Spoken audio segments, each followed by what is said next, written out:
বাংলাদেশ শ্রীলঙ্কার এগেইনস্টে গতকালকে যে ধরনের ম্যাচটা খেলছে, আমরা ও ধরনের আশা ওদের কাছ থেকে আমরা কখনো করি না। বাংলাদেশের এগেইনস্টে শ্রীলঙ্কা ব্যাটিং করি 245 রান কিন্তু টার্গেট দেয়। সেখানে বাংলাদেশের একটা উইকেট যাওয়ার আগ পর্যন্ত খেলাটা ভালো ছিল। যখন ইমন আউট হয়, সেখানে জুনিয়র তামিমের সাথে শান্ত ভালো একটা পার্টনারশিপ দিল এবং 100 রানে একটা উইকেট গেল। 105 রানে নাই 4টা উইকেট নাই শেষ। 108 রানে 8টা উইকেট নাই শেষ। মানে লাস্ট 4-5 রানের মধ্যে বাংলাদেশের 6টা উইকেট যাওয়া শেষ। মানে লিটন দাস, মেহেদী মিরাজ, তহিদ হৃদয়, এই তিনটে হচ্ছে বাল পাকনা। মানে ভাই কেন তোরা ইন্টারন্যাশনাল প্লেয়ারের পরিচয় দেও কেমনে ভাইয়া? মানে তোদের যে ধরনের ম্যাচের মধ্যে ইনফেক্টটা রাখা দরকার, তোরা ও ধরনের ম্যাচ ইনফেক্ট রাখিস না কেন? একটা জিনিস দেখেন, শ্রীলঙ্কা যখন সেঞ্চুরিটা করলো, প্রথম 66 বলে সে 54 রান করছে। প্রথম 66 বলে 54 রান করছে এবং শেষে 50 বলে 50 রান করছে। মানে তারা জানে ক্রিকেটটা কীভাবে খেলতে হয়। তাদের উইকেট গেছে, তারপরও সে যেভাবে মুভমেন্টটা চেঞ্জ করছে, গেম যেভাবে চেঞ্জ করছে, উইকেট যেভাবে ধরে রাখছিল, আমরা কিন্তু ওভাবে উইকেটটা ধরে রাখতে পারি নাই। সব কিছু কিন্তু আমরা ব্যর্থতা। ওই যে শান্ত ভাই যে রান আউটটা হয়েছে, ওই রান আউটটার কারণে হয়তো বাংলাদেশ ম্যাচটা হেরে গেছে। এটা আপনাকে আমাকে মানতে হবে। আমাদের বোলিং ডিপার্টমেন্টটা যথেষ্ট লেভেলের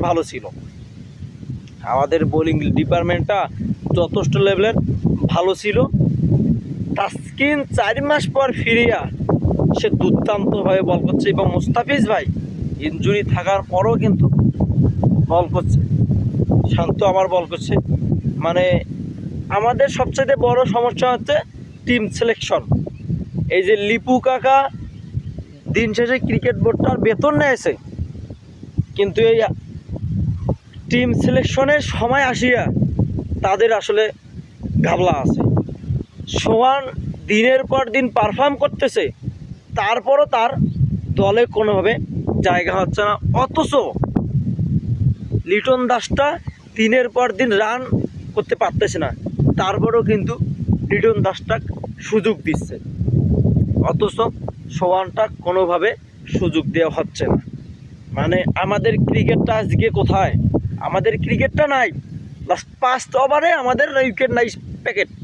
যেখানে ওয়ানডে ম্যাচ চলতেছে, আমাদের 50 ওভার খেলার কথা, সেখানে আমরা 20 থেকে 25 ওভারের মধ্যে আমাদের উইকেট নাই শেষ। বাবু আপনি একটা জিনিস ভাবেন, যখন বাংলাদেশের একটা উইকেট গেল 100 রান প্লাস, আমি তখনই মনে করছি যে বাংলাদেশ এই ম্যাচটা জিতবে। কিন্তু না, আপনার আমার ধারণাটা সম্পূর্ণ ভুল। তারা এই ম্যাচটাই হারছে।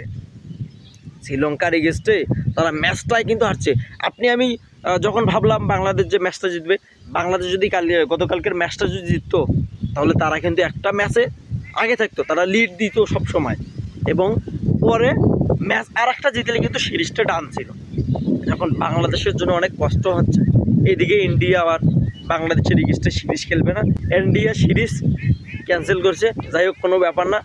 তবে শ্রীলঙ্কার এগেইনস্টে আমাদের যে ধরনের খেলা, ভাই আমরা এই 25-30 বছরে আসি, আমরা একটা ক্রিকেট খেলাটাই বুঝতেছি।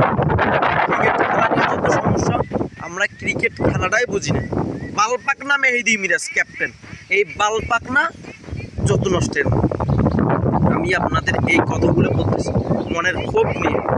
আপনারা ক্রিকেট খেলতে পারেন না, ক্রিকেট খেলতে যান কেন? ইন্টারন্যাশনাল ম্যাচে একটা আপনাদের ভূমিকা নাই। জাকিরটা শেষ পর্যন্ত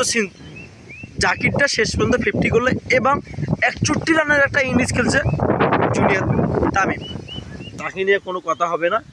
ইমন পারভেজ যদি আর একটু সময় দিতে পারতো তাহলে হয়তো খেলাটার অন্যরকম হয়ে যেত। যাই হোক, বাংলাদেশের জন্য শহীদ আছেন।